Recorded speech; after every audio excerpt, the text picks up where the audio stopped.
It's hunting day, and the target is the son of General Kim Won-bong. But why are the Empire's soldiers hunting their own boss's son? Because the kid was born without mana in a world where everyone has magic. For a family obsessed with power, having such a weak son was a total disgrace. So, his own dad ordered them to wipe the kid out. Lieutenant Zhong was assigned to fight the boy, but the kid couldn't even hurt a fly. So, Zhong just drove his sword through his stomach and threw him off a cliff. Dropped so high not even Deadpool would survive. At night, the soldiers went to the spot to check if he really bit the dust. After hours of searching, they finally found the guy, and the scene left everyone's jaw on the floor. Because the kid had been thrown off a cliff the size of Everest with a massive hole in his stomach, and still he was just sitting there chilling. What? Out of nowhere, he started giving off a green energy. One of the soldiers freaked out and rushed at him. But the kid saw the strike coming, dodged it, and punched the guy, leaving the whole platoon in shock. When the others drew their swords, the kid took 3 coins out of his pocket and threw them so hard that he pierced 3 skulls at once. The rest of the squad pushed their luck, but the kid who used to be useless was wrecking the elite troops. The last guy standing pulled out his gun and shot at his blind spot. The kid just dodged the bullet and even called him slow. He grabbed the lieutenant by the neck, and with a smile on his face, he finished off the last enemy without taking a single scratch. But what happened to this kid? How did he fall off that cliff with no magic and suddenly turn into Broly? This is Kim Tae-ju, and what the soldiers didn't know is that during the fall, his mind was pulled into another world where he bumped into an old man. The guy was Tang Gun AK, the supreme poison demon. Such an insane master that he conquered his world by crushing everyone. When their minds connected, they shared their memories and found out they were the same person in parallel universes, except their lives were quite different. The old man became the most OP guy in his world, while the kid was his family's failure and ended up murdered. Tang then passed down all his martial arts knowledge and the secret of Qi, and sent the kid back to his body, ready to be the strongest in his own universe. When Tae-ju woke up, the first thing he did was grab a poisonous plant and swallow it down. He meditated and turned the poison into pure energy, focused on becoming the Tang Gun AK of his world. That's why when the soldiers found him, he was sitting there meditating, giving off green energy. After wrecking all the soldiers, he only had one mission in mind, to wipe out everyone who wanted him dead. One of the squads returned to the base and told the general they found the lieutenant's troop completely wiped out and no sign of the kid's body. His dad was already losing his patience, but since in this world, whoever has no mana dies.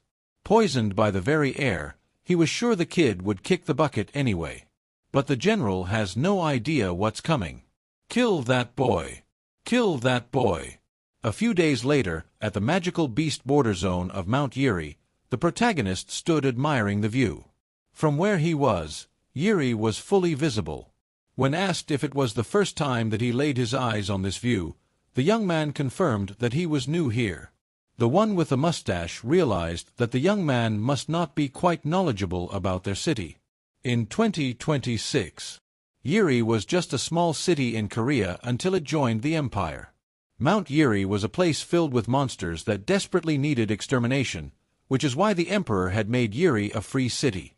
This gave it many advantages, like low taxes on magical beast products and the allowance of crimes. By depriving the city of law, it quickly enriched it with awakeners that rushed to subjugate the magical beasts. And as the man continued babbling on about all of this, our hero urged him to just cut to the chase.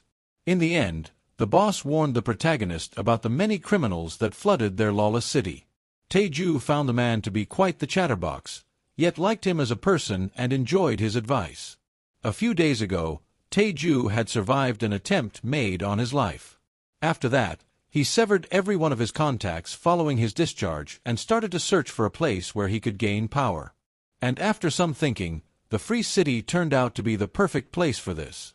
After all, since the empire doesn't have a huge grasp on the city, it would be hard for his family to learn about his location.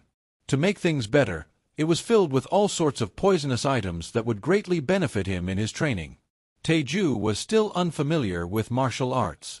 By some miracle, the hero that was at the door of death had met with his counterpart in the martial arts world, known as the Supreme Poisonous Demon. Our hero found it rather ironic that the woman who wanted to assassinate him ended up doing him a huge favor instead. As for now, Taeju, who was working as a porter in the mountains, decided to quietly acquire the necessary strength and funds in order to become fully independent. At that moment, the boss asked him about his opinion regarding the strongest in the party. The old man pointed him to the surprisingly young Lee Hyun-yul, who was a regular rank awakener. As a regular awakener, she would be one plane higher than the first lieutenant that our hero killed. Yet for some reason, the lady was behaving oddly. All of a sudden, the awakener lost consciousness. And just like that, she crumbled to the ground after being bitten by a mutant three-striped mosquito, leaving everyone in a panic. As for Taeju, he failed to see why this was such a big deal. At that moment, someone decided to handle the situation. The redhead with a magic staff channeled all of her power and cast a huge fireball spell. And just like that, a powerful explosion occurred, putting an end to the terror of the mosquito. When asked for the reason behind this panic, the boss explained that this insect had the power to temporarily make mana vanish. Some awakeners even fainted from the bite, and it was only natural for everyone to panic, as countless parties had seen their demise because of a single mosquito. In the memories of his martial artist alter ego, the protagonist started to remember a poison that was rather similar to the bite of the mosquito. For that reason, the hero decided to use this as an opportunity to examine the girl using a poison spirit art. And what he found left him particularly intrigued. One of the hunters started to shiver, as this area should be mosquito-free. For that reason, he turned to the team leader and claimed that it would be for the better to retreat, which the leader agreed with. Only then did something start to move in the tall grass. The leader was startled by this. For that reason, he asked his party to brace itself for battle. Yet, as it turned out, it was nothing but a long-tailed rabbit, a creature at the bottom of the food chain and a good lab rat, as it reproduces at an insanely high speed. Upon seeing this, the entire team felt relieved. They quickly assumed that they had been scared for nothing. But little did they know, this was far from a false alarm. Before anyone could realize it, the team leader and the hunter next to him were quickly beheaded. And just like that, the party was left with 2 men down. The humans were now being attacked by orcs, fierce beasts that made their presence known with their powerful roars. Seeing this, the mage decided to buy her party some time by distracting the monsters. The boss turned to the protagonist. Taeju urged him not to wait for him, as he was going to stay here. The old man tried to argue that there was nothing porters like them could do here, but Taeju was determined to lend a helping hand. And just like that, the boss was handed the young swordswoman who had fainted. Taeju asked him to start running and explained how he would be simply providing small amounts of help. With that being said, the man started to flee while urging his friend to survive. Shortly after, our hero noticed that the movements of the monsters were oddly synchronized. Meanwhile, the mage was throwing her skills left and right in order to take care of the orcs. Only then did she notice one of them going for Taeju. Seeing this, she firmly planted her foot into the ground and decided to stop the creature at once. With only a single fireball, the orc was taken care of. Taeju covered his nose, repulsed by the smell of burnt flesh.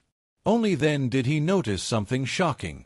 Taeju screamed at the lady to duck, and before she could even realize it, a blade was swung at her neck from behind. Meanwhile, in the celestial realm, at a calm lake radiating its serenity, the supreme poison demon, who entered this realm a month ago, started to think of how he would have still been stuck in his old realm if it hadn't been for our hero. Because of the memory link, the old man had acquired the knowledge present on planet Earth. This allowed him to reach enlightenment, and with that, his goal to reach a higher plane of existence was finally achieved. Even so, it was his mistake for not knowing any better. As in the end, this celestial realm turned out to be a fancy mental asylum. It was truly shocking to see it filled with all kinds of crazy people. And in the eyes of the poison demon, the sect founders and legendary masters weren't any different. Seeing how all of them lacked manners, the old man realized that it was a stupid idea to waste his life trying to reach enlightenment. Even so, he couldn't deny that the soul sharing he had with his younger counterpart was a rather enjoyable experience. Thus, the demon started to wonder about how his successor was doing. The two of them were the same person, yet because of their environments, one became a well-feared and respected master. As for the other, he was labeled as a reject, which is why the old man hoped that his abilities could help him improve his situation. In order to surpass the strongest in his world, Taeju needed to reach the 7th star of his new poison martial art. The old man started to fantasize about the moment he and his younger self would meet again, and about what he could teach him. But as he was deep in thought, something was suddenly thrown at him. It was none other than the Sword Immortal, who decided to pick on the poison demon for daring to mock swordsmanship despite being a dagger thrower. With that being said, the one who forewent enlightenment charged at the other old man with his knives in hand. Meanwhile, on Earth, as the orcs were being burned to a crisp, the lady noticed something alarming. Even so, she didn't have enough time to react to the incoming blade. Seeing her incompetence, the protagonist had no choice but to act. And so, he decided to take charge of the situation. He started off by knocking her out. Taeju then launched himself forward. He decided to resort to the new AoE skill that he had learned. Just like that, a tempest of coins rained down on the battlefield as he used the flying dagger art, Dagger Burst. The huge orcs were quickly overwhelmed by the swift and lethal coins, and thus, the projectiles bounced off their heads. And just like that, the martial artist finally landed on the ground. It was a pleasant surprise for him to see that it only took one hit to take care of a whole orc. Taeju started to wonder what to do about the mage whom he had knocked out by accident. Then again, he couldn't afford to let the news of someone unmarked wiping out a bunch of weak orcs go public, as it would put him under many watchful eyes, including his father's. For that reason, he decided to flee the area immediately. Taeju had to think about how the meeting with the old man had changed his life, as a mana reject would never usually worry about such things. The protagonist decided to leave no traces of himself behind. It was rather annoying to clean up after using his throwing skills, as the weapons needed to be carefully picked up, and projectile costs were always high. As the hero began to think about how he would acquire a retrieving skill after reaching the 7th star, he realized that he was missing a coin and began to look for it everywhere. After some time, he found it stuck in a tree. But as he reached out for it, he noticed an insect flying by. Taeju decided to act quickly, and so he quickly caught the mosquito in the palm of his hand. Seeing as this wasn't an area where mutant 3-striped mosquitoes spawned, it was safe to say that this was the same bug that had bitten the pro-awakener. Taeju then gently placed the insect on the palm of his hand. The poison of this creature temporarily scatters internal energy and disrupts the flow of mana inside awakeners. Our hero immediately compared it to the energy-scattering poison of Murim. Yet, on Earth, humans had to use protective gear since, unlike in Murim, they didn't have the antidote for this poison, making it quite dangerous. Uncovering the composition of the poison would allow our hero to create an antidote using the knowledge he had acquired from the old man. Then again, he would have to locate herbs in his world that were similar to the ones in the world of the old master. Taeju then decided to do the only logical thing and eat the insect in his hand. The young man quickly gobbled the mosquito up, casually swallowing it. His latest snack made him realize that the two poisons were identical, meaning that by finding the right ingredients, he could create a cure that would make him rich. With that being said, our protagonist decided to test this upon returning home. Only then was he attracted by an intriguing sound. Taeju was then startled by what he saw. He was now face to face with an elite orc that shouldn't have spawned in this area. And from the looks of it, the monster was craving blood. As the monster screamed that it wanted to exterminate humans, the protagonist was left baffled by its size, as well as its ability to speak. In any case, elite monsters could be considered the awakeners of magical beasts. To make things worse, no orc, especially no elite, should spawn in this area, meaning that something was happening on the mountain. With that being said, the orc started to swing his weapon. Taeju immediately dodged. The power of the strike caused great destruction. The old man was amazed by such firepower and claimed it to be comparable to that of an expert-rank monster. There was a high chance that none of his coins would be able to pierce the skin of the monster. Even so, he decided to give it a shot. Taeju immediately used his flying dagger art, Swift Strike. This allowed him to launch 3 coins at high speed towards the monster. His projectiles successfully connected with the target only to stop instantly. Such a result wasn't surprising. The mightiest hidden weapon attack of the martial artist had no effect on the monster. And since his AoE technique would disperse the force even more, he began to think that the Blood Seal Poison Palm would be the best choice. At that moment, the creature let out a fierce roar. It was at this moment that Taeju realized he was hesitating. He was even certain that his past self would be ashamed of him if he discovered that he was doubting himself at the start of the fight. Taeju realized that he had grown prideful upon taking down the orc pack with ease.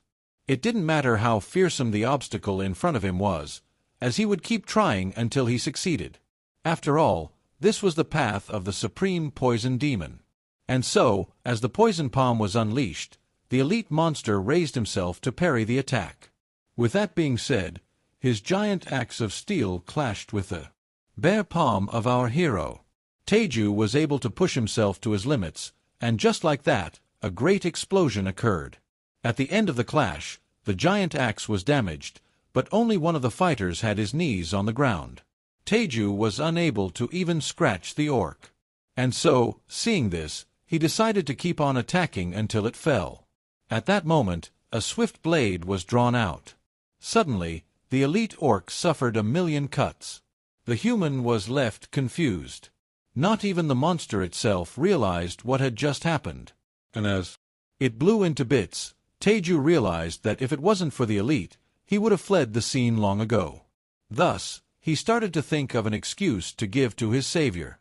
At that moment, Taeju was asked if he was the orc's killer.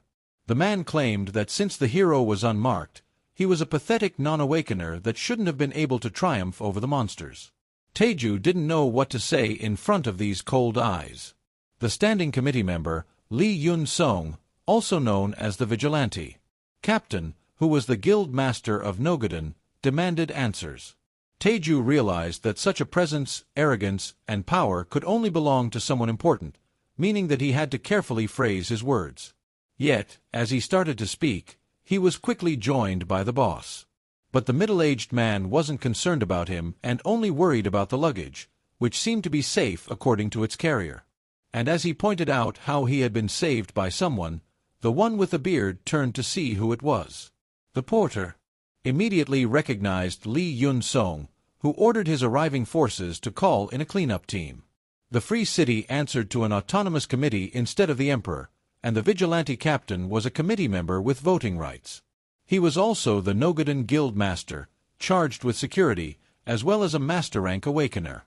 And as the boss pointed out how all porters paid his guild for protection, the guild master ordered him to shut up.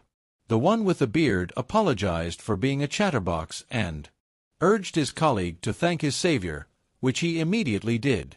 Lee Yun-song asked the young man if he truly had nothing to do with the orc massacre, seeing how he was a porter. Taeju confirmed this and claimed that he had found himself alone with the elite monster after the mage who wiped out the orcs passed out from mana exhaustion. With that being said, the vigilante captain's men urged him to get going, seeing how they had secured the survivors and called the cleanup team. Lee Yun-song decided to move quickly. Yet, he seemed to have more to say. He advised the newcomer to his city to never cross him on a bad day or cause any trouble. He then left while laughing like a maniac and affirming to our protagonist that he wouldn't show him the same mercy as today. Once the committee member left, the old boss was relieved. So, he firmly asked his colleague never to upset the man who could make his life in this city impossible. Taeju tried to explain that Lee Yun-song didn't seem that bad, only to learn that he was a corrupt officer who enjoyed bribery and let some crimes slide. In fact, all of his patrols were nothing but cover-ups. And if things weren't urgent, he wouldn't have asked for his help upon stumbling upon him in the woods. Since masters were basically walking nukes, the new porter was advised to avoid them and get his luggage down the mountain at once. Taeju was certain that he would have been in quite a pickle if the vigilante captain hadn't intervened. He then quickly realized that he had wasted an entire month after his soul sharing and had become arrogant after killing a few awakeners using abilities he got the easy way. Taeju, as he was, wouldn't even dare to look at his old counterpart. From that day on, he decided to take things more seriously and made an oath to become powerful. The free city of Gori had an almost perfect urban infrastructure. It cruelly lacked hospitals, as no good doctor would dare set foot in this dangerous place. Most of the medical helpers here were in fact a bunch of quacks running away from the law. For that reason, drugstores and pharmacies became incredibly abundant in the free city. For that reason, pharmacists had the power to write prescriptions and dispense drugs approved by the government or the autonomous committee. Some pharmacists even made a fortune out of this, as they were much more trustworthy than a random shady hospital. For that reason, the protagonist decided to sell his cure for the mutant three-striped mosquito.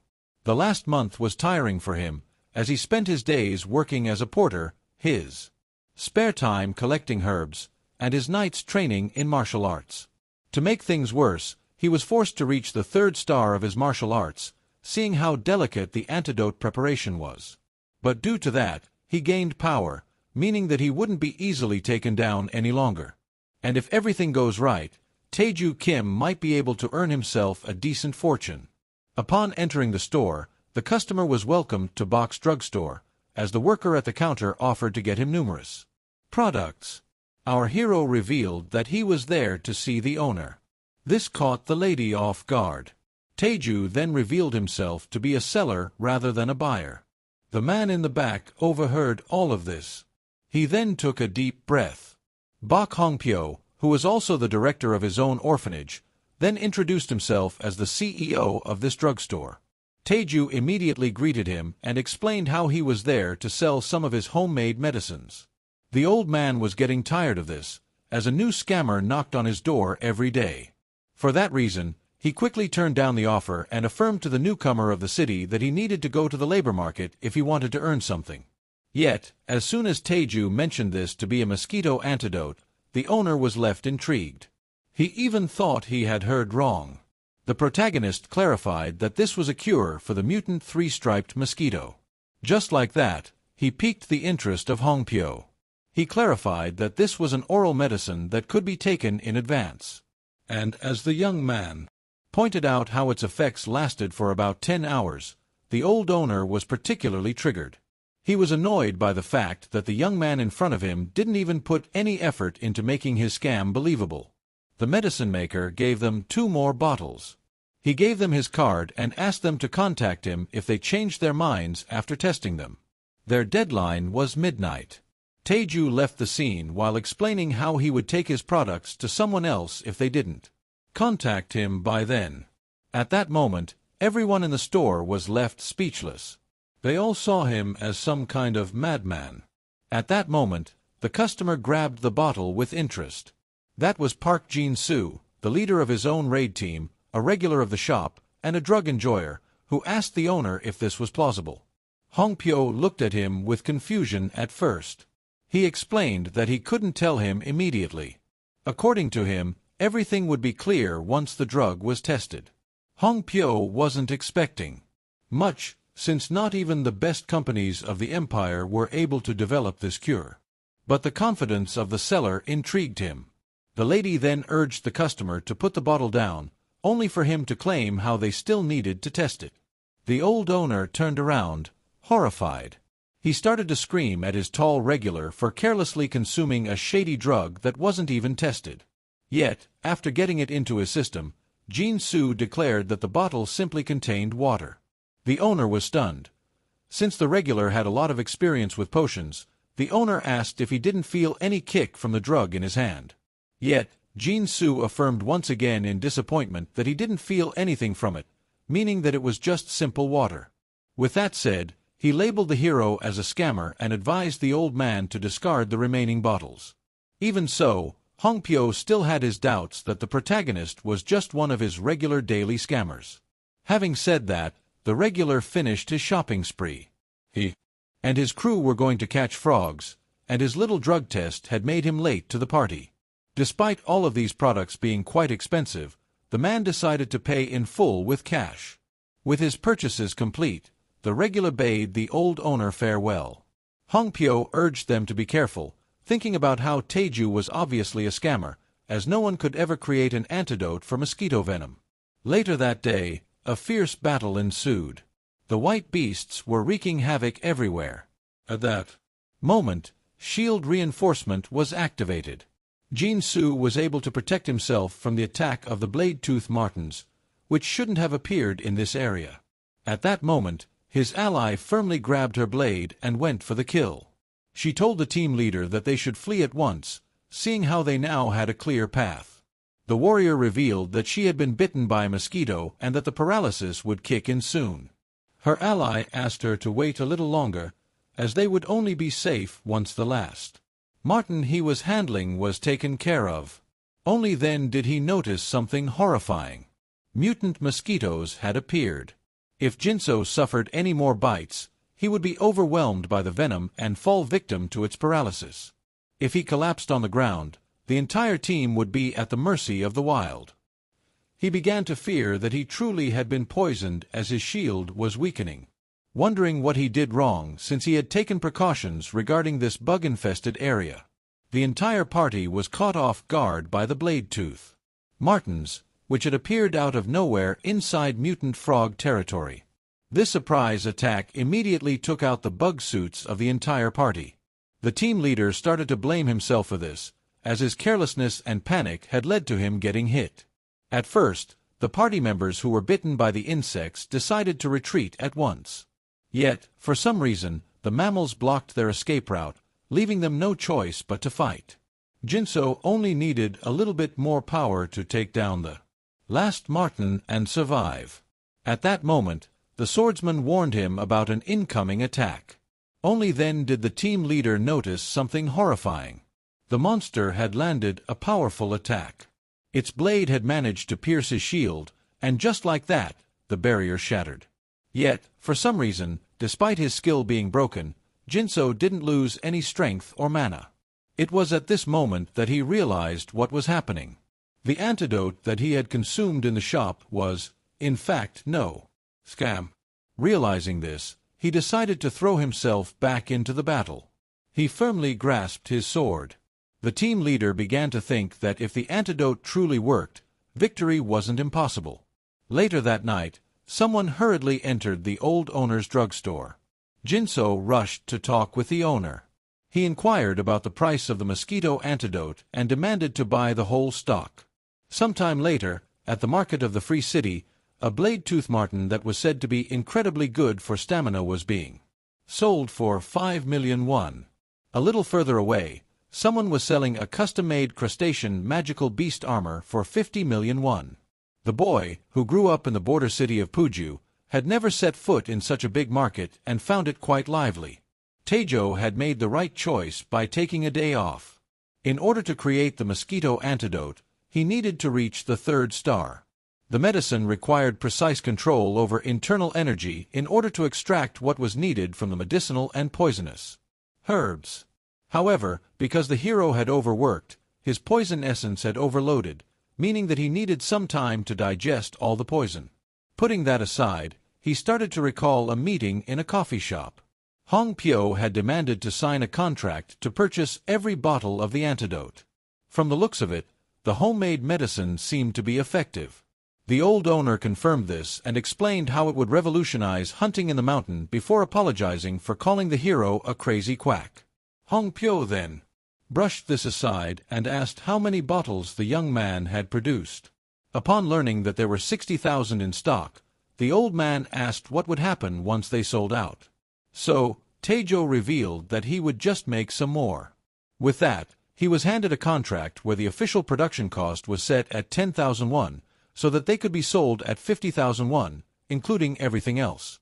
Seeing how production only cost him 100 won per bottle, Taejo was quite pleased and pointed out that the stock would be sold for 3 billion won.